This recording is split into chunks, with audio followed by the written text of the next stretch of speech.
போனார்கள். அடுத்தது கேள்வி. அவ தேடி வரா, ராவணன் ஒருத்தந்தான் வந்திருக்கான், சண்டை போடுறான் அப்படின்னு சொன்னாங்க லட்சுமணன். அந்த ஜடாயு குழிந்தவுடன் ராவணன் ஒருவன் தான் வந்திருக்கிறான்னு சொன்னான். இங்கு கிஷ்கிந்தா காண்டத்திற்கு வந்த பிறகு அனுமாரை பார்த்த பிறகு அந்த ஆபரணங்களை எல்லாம் பார்த்த பிறகு இது வழியாக போனான் என்று சம்பாதியும் சொன்ன பிறகு இப்பொழுதுதானே கிளம்பி வந்தார்கள். அப்பொழுது 9 மாதமாக அவன் ஒளித்து வைத்திருக்கிறான். ராவணன் ஒருவருக்கும் தெரியாமல், யாருக்கு தெரியாமல் ஒளிய வச்சிருக்கான்? எங்கே இருக்கிறவனுக்கு தெரியாது, இங்க இந்தியாவில் இருக்கிறவனுக்கு தெரியும். ஒன்று மட்டும் தெரிந்து கொள்ளுங்கள், குற்றம் செய்பவர்கள்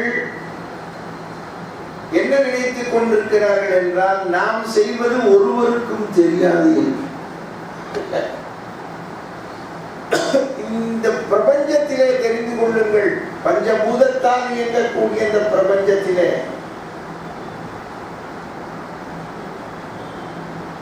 எதையும் இந்த உலகத்தில் மூடி மறைக்க இயலாது.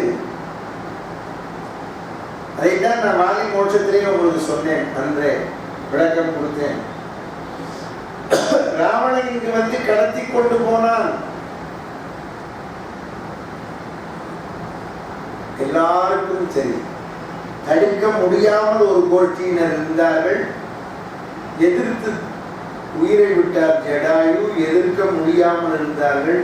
எதிர்க்க முடிந்தும், ராவணனை கட்டி போட முடிந்தும் எதிர்க்க முடியாமல் ஆதரித்தவன் பாலி. பார்த்தீங்களா? அந்த காலத்திலே தெரிஞ்சுக்கணும். விசாரணைன்னு போனா யாரெல்லாம் உடந்தேன்னு வரும்.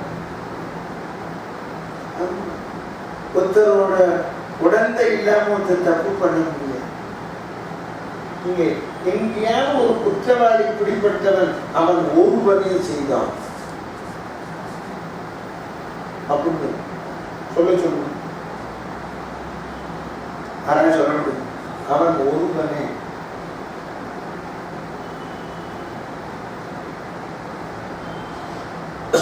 செய்தான். சொல்லுங்க.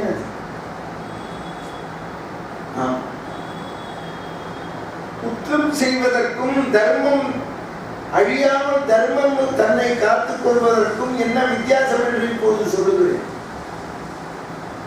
இவன் 9 மாதங்களுக்கு முன்னால் சீதா பிராட்டியை கடத்தி கொண்டு வந்து வைத்தான் அசோகவனத்திலே. லங்கையிலே இருக்கின்ற ஒருவருக்கும் தெரியாது, மண்டோதரிக்கு தெரியாது. சும்மா இந்த சில கதையெல்லாம் புழுவது அவா எழுதினது. பின்னால் மண்டோதரி சொன்னா விபீஷன் சொன்னா அதெல்லாம் கிடையாது, கம்பராமாயணத்தில் கிடையாது. நான் இப்பதான் சொல்றேன் உங்கள்கிட்ட 1500 பாட்டில் இல்லை. அதில் இன்னொரு பியூட்டி, இந்த 12,000 பாட்டிலையும் மண்டோதரி ராவணனை தடுத்ததா இங்க கம்பராமாயணத்தில் கிடையாது. ராவணன் கீழே விழுந்தவன தான் புலம்புறாங்க, செத்து போறோம், செத்தவங்க தெரிஞ்சுக்கோங்க. சும்மா சில இதெல்லாம் செவி வழியா அவன் ஏதோ எழுதி எல்லாரும் அப்படி எழுதி. அவனுக்கு இந்த விஷயத்துல உபதேசம் பண்ணது கும்பகர்ணனும் விபீஷணனும் தான். அவனே உணர்ந்தான். அப்புறம் இந்திரஜித்து போர்க்களத்திலேருந்து வந்து உபதேசம் பண்றான். கடைசியில் அவனும் உணர்ந்தான். அவ்வளவுதான். அதுதான் ராமாயணத்தில் இருக்கு. சும்மா இதெல்லாம் சில கதையெல்லாம் ஒரு ராமனை பெருமையாக சொல்றதுக்கு எல்லாம் நாங்களா சொல்றது. உபன்யாசங்கன்னா அண்ட புழுகு புழுகிறது. நீங்க புழுகி புழுகி புழுகி வந்து புழுகு. அது நல்ல புழுகா இருப்பதுனால் ஏற்றுக்கொள்ளப்படும். இந்த மாதிரி உபன்யாசம் பண்றதுனால ஒருத்தர் என்னை கூப்பிடுவான். அதுக்கு மீறி நாங்கள் கூப்பிடுறோம். பரவாயில்ல, இல்லை அந்த புழுகு சேர்த்து. மண்டோதரி ராவணனை கேட்டத, நீங்க இப்படி சீதை சீதைன்னு புலம்புறாங்க, சீதை தான் ராமனை தவிர நினைக்கல, ராமனை மாதிரி உருவத்தை எடுத்துன்னு போகக்கூடாதான்னு கேட்டேன். நீங்க சன்னியாசியா போன ராமனை மாதிரி உருவத்தை எடுத்துன்னு போய் அவன் முன்னாடினா அவன் ஏமாந்துருவடே அப்படின்னு நானும். உடனே ராவணன் சொன்னாங்க, என்னடி ஒரு சிலைக்கு இப்படி மூளை வேலை செய்யுது. ஐ கேப்டன் என்ன சொல்றீங்க? இதை நான் ஏற்கனவே பரீட்சை பண்ணிட்டேன். ராவண மாதிரி உருவத்தை மாற்றிட்டேன். ஆற்றா மனைவியை விரும்பாதேன்னு என் மனசு அப்படின்னு. இது வந்து கம்பன்லாம் கிடையாது. இந்த மாதிரி ஒரு கதையை சொல்றோம்னா ஏதோ ஒரு வார்த்தை வந்திருக்கும், அதை வச்சு சொல்லுவோம். இல்லைன்னா ராமன் இன்னொருத்த பொண்டாட்டியை விரும்பலைங்கிறத அப்படி சொல்றதுக்காக சொல்றேன். அப்புறம் இன்னொன்று சொல்லுவாங்க, எனக்கு நானும் 12,000 பாட்டு திருநெல்வேலியும் உபன்யாசம் பண்ணியாச்சு, இப்பவும் பண்ணிட்டு இருக்கேன். ராவணன் வந்து ராமரோட சைன்யத்தை பார்த்தோன்னா கலங்கி போனான். எப்படி கலங்கினான்? கேள்விப்பட்டிருக்கிறாத? கேள்விப்பட்டு கடன் பாட்டு எல்லாம் இங்க இருக்கு. இந்த 12,000 பாட்டு எடுத்து கொடுங்க, சொல்லி கொடுங்க. புத்தகம் இருப்பார், எடுத்து கொடுங்க.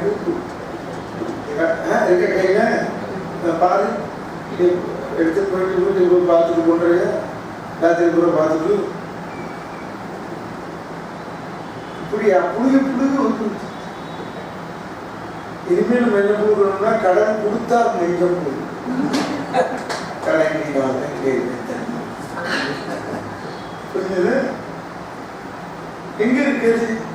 நானும் இதை பட்டிமன்றத்தில் பேசுறப்போ கேட்டு கேட்டு நானும் சின்ன வயசுல 15 வயசுக்கு ராமானுஜனோட இந்த பாட்டை தேடி தேடி இந்த பாட்டு இந்தியை சேர்ந்த தமிழ் போய் சொன்னேன். அந்த புழுதுடா அப்படி போறீங்க வாத்திய பத்தில இருக்காது. அப்ப இந்த 9 மாதமாக என்ன பின்னா விபீட்டன ஜனநாயகி வேண்ட வரும்போது கொச்சின் வருது. 9 மாதமா விபீட்டன என்ன பண்ணா? ஏன் சொல்ல ராவணனுக்கு தெரியாது. அவன் அங்கு ஒளித்து வைத்திருப்பதை பிறர் உணராமல் வைத்ததற்கு காரணம் என்னவென்றால் அவனுடைய ராட்சச நிர்வாகம், அவனுடைய நிர்வாகத்தில் கட்டுப்பட்டு இருக்கக்கூடியது. ஆம், ஆனால் இங்கு தூக்கி கொண்டு வந்திருக்கிறான். இங்க தெரியாம இருக்காது, இங்க இழந்தவனுக்கு தெரியுமே. புரியுதா? இதிலிருந்து தெரிந்து கொள்ளுங்கள், திருடியவன் குற்றம் செய்தவன் இங்கு மாட்டிக் கொள்கிறான். இழந்தவன் சொல்லும்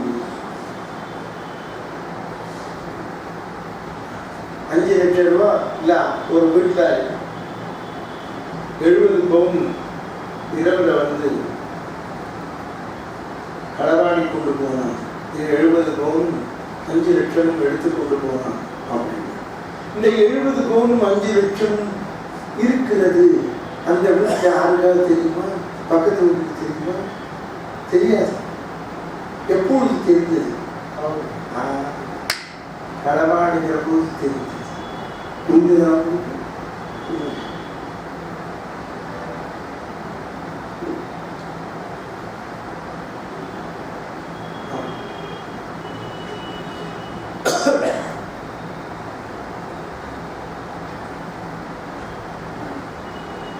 ஒருத்தருக்கு நல்ல அழகான பொருள் இருக்குன்னு எப்ப தெரியுது? காலேஜ் வரும் அவனுக்கு அழகான பொண்ணு இருக்குன்னு பக்கத்து வீட்டுக்கு தெரியாது, எதிர்த்து வீட்டுக்கு தெரியாது, காலேஜுக்கு வர பையனுக்கு தெரியும், போஸ்ட்மேனுக்கு கூட அட்ரஸ் தெரியாது. அவனுக்கு தெரியும். ஏன்னா களவாடுறதுக்குன்னே இருக்கான்.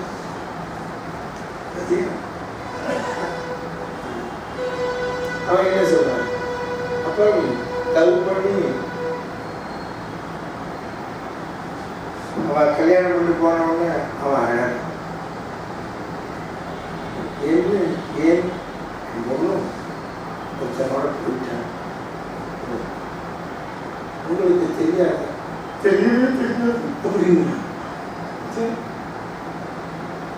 லவ் என்பதே ஒரு களவாணித்தனம், திருட்டு, ஒருத்தருக்கும் தெரியாம செய்வது. அப்புறமா தானே தெரியுது அப்பா அம்மாவுக்கு. நீங்கள் உங்களுக்கு தெரியாது. அந்த பையன் இந்த பக்கம் வந்தாங்க, எங்க வீட்டு பக்கத்துல வந்தது. அவனையும் வர அவளைத்தான் பாருங்க, அவனையும் வர. அப்போது ஒரு பொருள் களவாடுகிற பொருள் எப்பொழுது தெரிகிறது. களவாடிய பொருள், பொருளை இழந்தவன் தேடும் பொழுது தெரிகிறது. அதுதான் ராமாயணம். அதனால்தான் அனுமார் பார்க்கிறார், விபீஷணனை இப்பொழுது நல்லவன் என்று நான் இப்போது பூர்த்தி செய்கிறேன், இத்தனை நாளும் ஏன் சொல்லவில்லை என்று. அதற்குத்தான் இங்கே கம்பன் பதம் போட்டான். பதத்தை பாருங்கள். அனுமார் சொல்லுகிறார், குற்றமின்றி அவன் உணர்வை தன் உணர்வினால் உணர்ந்தான், குற்றம் இல்லது ஒரு குணத்தினன் இவன் என கொண்டான். இவன் குற்றம் இல்லாதவன் என குணத்தினை கொண்டான். புரிந்ததா அவனுக்கு? குற்றம் இல்லாதவன், குற்றம் இல்லது ஒரு குணத்தினன் இவன். குணம் நாடி குற்றம் நாடி அவற்றுள் மிகை நாடி மிக்க குழல். வள்ளுவர் குறள் எழுதுகிறான். இவன் குற்றம் இப்ப நீங்க இத்தனை நேரமா விளக்கம் கொடுத்தேன், 9 மாதமா இருக்கிறது இவனுக்கு தெரியாதானே? ஏனென்றால் தர்மத்தின் பாதையில் செல்லக்கூடியவர்கள் அதர்மமான விஷயங்கள் எங்கு நடக்கிறது, எதிர்ப்புற நடக்கிறது என்றதை காதில் போட்டுக் கொள்ள மாட்டார். அனுமாருக்கு எப்ப தெரிஞ்சது? யாரோ ஒரு பெண் தூக்கி கொண்டு நகையெல்லாம் போட்டார் என்று மூட்டையை சுக்ரீவன் எடுத்து வைத்திருக்கிறார். அப்பொழுதுதான் காட்டுகிறார்கள். அதுவரை அவர்கள் தேடினார்களா? அப்பொழுது தடுத்தார்களா? இப்படி ஒருவன் போனான் என்று நினைத்தார்களா? அப்பொழுது ராமர் வந்து தேடிக்கொண்டு வரவிட்டுத்தானே இவர்களுக்கு தெரிந்தது. அதுவரை தெரிந்ததா? யோசனை செய்வார். தெரியவில்லையே. அப்பொழுது தெரிந்து கொள், ஏனென்றால் ஏன் தெரிந்து கொள்ள மாட்டார்கள் என்றால் அதுக்கு சந்தர்ப்பம் வரும்போதுதான் தெரிஞ்சுக்க வேண்டாம். சந்தர்ப்பம் வராமல் தெரிஞ்சுக்கணும். இது உலக நியதி. சொல்ற பாருங்க. செற்றம் நீங்கிய மனத்தினன் ஒரு சிறை சென்றான், பெற்றை மாடங்கள் கோடி ஒரு நொடியிடை புக்கான். வீடுகளது மனப்பண்பை தன் உணர்வால் கண்டான், தன்னுடைய உணர்வினால். தன்னை போலவே இவன் இருக்கிறானே, தர்மத்தின் பாதையிலேயே இருக்கிறானே இவன். செற்றம் நீங்கிய மனத்தினன், கோபமில்லாத மனதை உடையவன். அம்மாளிகையை கடந்து வேறு ஒரு பக்கத்திற்கு செல்கிறான். கோபமில்லாத ராட்சசன் இவன். அதான் நேற்றுக்கே சொன்ன பொல்லா அரக்கனை. பொல்லா அரக்கன்னா ராவணன், நல்ல அரக்கன் விபீஷன். செற்றம் நீங்கியவன், கோபம் இல்லாதவன். தர்மவான்கள் எப்பொழுதுமே பக்கத்திலே நடப்பது கூட தெரிந்து கொள்ளாமல் இருப்பார்கள். நீ ஏன் அதை நீ தெரிந்து கொள்ளவில்லை என்று சொல்ல முடியாது. லௌக்கியமா இருப்பவன் தான் சொல்லுவான். ஆமா,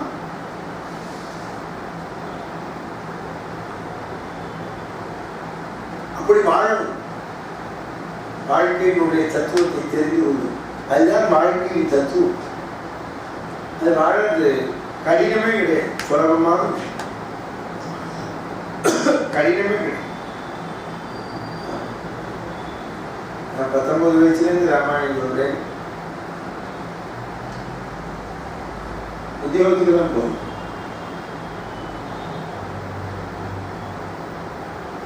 ராமாயணம் பாரதம் புஸ்தகம் படிக்க மாட்டேன். வீட்டில் வேறு பேசி செய்யலாது. சும்மா ஆசியமா பேசிட்டு போவாங்க. அதனால தான் நான் ஸ்ரீரங்கத்தில் இருந்தப்போ நாங்கள் உபன்யாசத்துக்கு போயிட்டு வந்தேன்னா எங்கள் வீட்டு வாசல் ஒரு இந்த மாதிரி சின்ன ஒரு கீத்து கொட்டகை போட்டிருப்போம். புத்தகத்தை வச்சுட்டு படிக்கணும். பக்கத்து வீட்டுக்கு கூட போக மாட்டேன். பேச போனால் 100 கேள்வி கேட்டேன். எல்லாரும் கேட்டான். சொந்தக்காரன், தெரிஞ்சவன், ஒருத்தன் பாக்கி இல்லை. இது என்ன இருக்கு, வருமானம் இதுக்காக தான் ஒருத்த வீட்டுக்கு போக மாட்டேன். இந்த அனாவசிய பேச்சு பேசுவோம். திரும்பி ஒரு சொந்தக்காரனும் எல்லா ஊர்லேயும் இருக்கா. எல்லா ஊர்லேயும் ராமநவமி கோகுலாட்டுக்கு நடக்கிறது. ஒருத்தரும் ராமாயணம் ஏற்பாடு பண்ணுவோம். இந்த கேட்டு கேட்குற வீடுகள் போடும் ஏற்பாடு பண்ணது கிடையாது. அதில் என்ன பூட்டின்னா என்ன யாராவது கமிட்டிக்காரன் கதையை கேட்டுட்டு ஏற்பாடு பண்ணின உடனே என் சொந்தம்னு வருவான். அவனுக்கு தான் கோபம் வரும். நாங்கள் ரொம்ப நாளைக்கு ராமநவமிக்கு ராமாயணத்துல உபன்யாசங்களே கிடைக்காம திண்டானோ அவர்லாம் அப்போ சொல்லலை. இப்போ வர பாருங்கன்னா என்கிட்ட கேட்காது, அவன்கிட்ட கேளுங்க. என்கிட்ட கேட்டு என்ன பண்ணுங்க, அவன்கிட்ட கேளு. அதுக்காக தான் நான் உங்களுக்கு போகிறது. நீங்கள் நம்பவே மாட்டேன். நம்பலைன்னா நான் என்னோட ஃபோன் எடுத்து தரேன். நீங்கள் எங்கள் தாயார்கிட்ட கேட்டால் கூட என்ன சப்போர்ட் பண்ணுறான்னு இருக்கும். என் சகோதரன்கிட்ட கேட்டால் கூட ஆமான்னு என்ன சப்போர்ட் பண்ணுறதா நீங்கள் நினைப்பு. எங்கள் அண்ணன் மனைவி மன்னிட்ட தரேன் ஃபோன் கேடுப்பாங்க. சம்பாத்தியம் பண்ணி கொடுத்து தாயார் தரப்பனாட்ட கொடுப்பேன். அவள் என்ன செலவழிச்சா கேட்க மாட்டேன், ஏது பண்ணா கேட்க மாட்டேன், வீட்டுக்குள்ளேயே இருப்பேன். என்ன நடக்கிறதுன்னு எனக்கு தெரியாது. இன்னி வரைக்கும் ஒப்படுத்தி இன்று நீங்க யாருமே நம்ப மாட்டேன். நீங்க நம்பாட்டி இப்போ நல்லா சொல்லிட்டேன். நம்பலைன்னா கிறுக்க உங்களுக்கு இருக்கு. நம்ம என் மார்க்கத்தை புரிஞ்சிக்காத கிறுக்கன்னு நம்ம ஒன்றுமே சொல்றேன். இப்போ என் பொண்ணு கல்யாணம் பண்ணேன். நீ வேணா நான் ஃபோன் பண்ணி தரேன் என் மனைவிட்ட. நீ வேணா கேளு எத்தனை பவுன் போட்டேன்னு எனக்கு தெரியும்.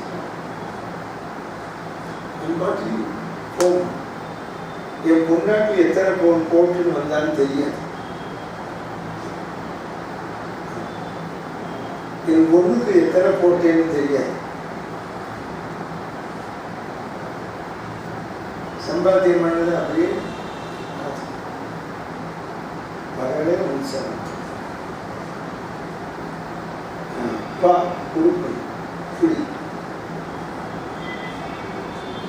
ஆத்திகேரி ஒரு நாள் கேட்டா, இந்த மாதிரி நானும் இருக்கட்டும் இரு இரு ஒரு நேரம் வேண்டாம் இரு. அப்ப ஆள் கவனிச்சுப்பா, நீ கவலைப்படுற, நீ இதை பத்தி ஏன் கவலைப்படுற? நான் கவலைப்பட, நீ கவலைப்படாத. அப்ப யார் பார்த்துப்பாங்க? நீ ராஜினாமா பண்ணு பொறுப்புல. நான் பொறுப்பை பார்த்துக் கொள்ள மாட்டேன். என்கிட்ட ரெசிக்னேஷன் கொடுத்து ஆறு பார்த்துக்கலாம். நீங்களும் பார்த்துக்க மாட்டேன். ஆரோ பார்த்துக்கலாம். நீ எங்க வரணும்? தெரிந்து கொள்ளுங்கள் நாம் எப்படி வாழ வேண்டும் என்று. விபீஷணன் ஏனென்ன கேட்கிற பட்டிமன்றத்தில் 9 மாதமாக ராவணன் இடத்திலே ஏன் பேசவில்லை இந்த விபீஷணன் அப்படின்னு ஒருத்தன் கேட்கிறான். அவன் கிறுக்கன் கற்கிறான், மக்கு கற்கிறான். அவன் 9 மாதமாக சிறை வச்சிருக்கான். அப்புறம் இழந்த ஏன் இப்பதான் தெரியுது? ஒருத்தனுக்கு ஒரு சமாதானம் என்னைக்கோ போன திருடு இப்ப தெரியுது, என்னைக்கோ போன கொள்ளை இன்னைக்கு தெரியுது. ஏன் தெரியுது? கொள்ளை போன சமாச்சாரம், திருடு போன சமாச்சாரம் இழந்தவன் இப்பதான் பார்த்துருப்பான். அவன் போய் கம்ப்ளைண்ட் கொடுப்பான் போலீஸ்ல. அப்பதான் போலீஸ் கேட்பான். அவனை போய் திருடினா அப்புறம் பார்த்தா இவன் ஏற்கனவே அங்கு கொள்ளையடித்தவன். ஆமா, இப்ப இனிமேதான் ராவணன் என்னெல்லாம் தப்பு பண்ணான்னு பார்க்க போறோம். இந்த சீதையை மட்டும் கடத்திக்கு போனது மட்டும் இல்ல, ஏற்கனவே பொம்மநாட்டிகிட்ட எப்படி நடந்தான்னு இப்பதான் வரும். ஏங்க ஒரு தப்பு செஞ்சான்னா ஒரு தப்பு புதுசா பண்ண மாட்டான். ஏற்கனவே பல தப்பு பண்ணவன் தான் பண்ணுவான். அதுதான் ஒரு வச்சனம் சொல்லுவான், பல நாள் திருக்கிறவன் ஒரு நாள் பிடிபடுவான்னு ஏன் சொல்றான்? பல நாள் திருடினால தப்பிச்சுட்டான்னு நினைக்கிறான். தப்பமில்லை. இந்த இழந்தவர்கள் தேடிக்கொண்டிருக்கிறார்கள். அப்போ ஒரு நாள் மாட்டிக்குவோம். ஏன் உடனே ஒரு திருடனை பிடிச்சா உடனே போலீஸ்காரன் கொண்டு போய் நிறுத்தி தண்டனையை வாங்கி கொடுக்குறேன். இவனுக்கு ஆரெல்லாம் உடனே இவனை பிடிச்சோன்னே இன்னும் சொல்லுது அங்க இருக்கு இங்க இருக்கு ஒரு நியூஸ். யாரெல்லாம் தப்பு பண்ண குற்றம் அழித்தால் கூட்டிட்டு மூல காரணம் எங்க இருக்கு?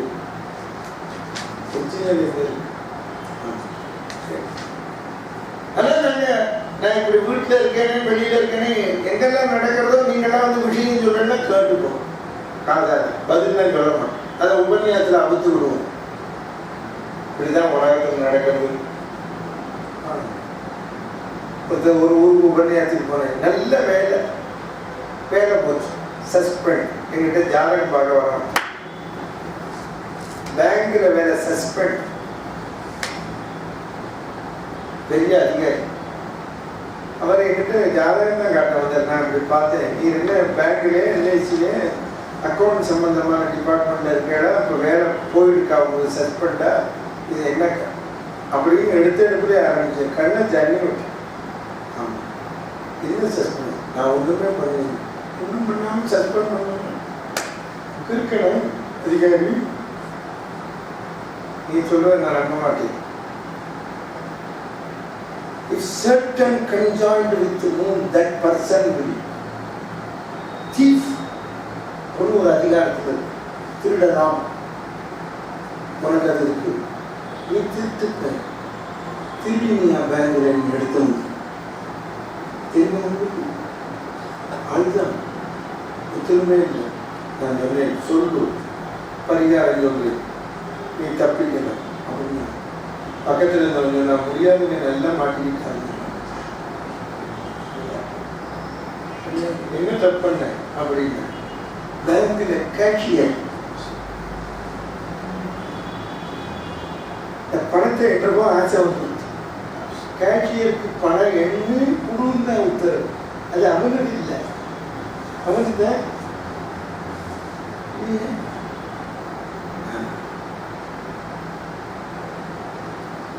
காலையில் 8:30 சாயந்தரம் 5:30 வரைக்கும் பேங்கில் வேலை. டிரான்சாக்ஷன் 8:30 1 வச்சிருக்கு. இந்த டிரான்சாக்ஷன் பீரியடில் 1 லட்சம் 2 லட்சம் எடுத்து வட்டிக்கு விடுறான். அந்த வட்டிக்கு விடுறவன் டான் 1.5 கொண்டு வந்து கொடுத்துடணும். 4 hours டிரான்சாக்ஷன் பிஸ்னஸ். 1 லட்சம் ரூபாய்க்கு இத்தனை ரூபா. அதுக்கு ஆசை பண்ணினான், டபக்குன்னு ஒரு நாள் பிசினஸ் வந்துட்டான். இது எப்படி வருவான்? இந்த வாங்கிட்டு போறத அவனே போட்டு கொடுப்பான். புரிஞ்சுது அவங்களுக்கு? என்ன இத்தனை வட்டி வாங்கி சம்பாதிக்கிறான்னு. ஒரு நாளைக்கு நான் கொஞ்சம் குறைச்சலா இருக்கு கொடுத்து போகணும்னு சொல்லியிருக்கான் ஒருத்தர். இல்லை நீ இத்தனை ரூபாய் கீழே வைங்க அவன்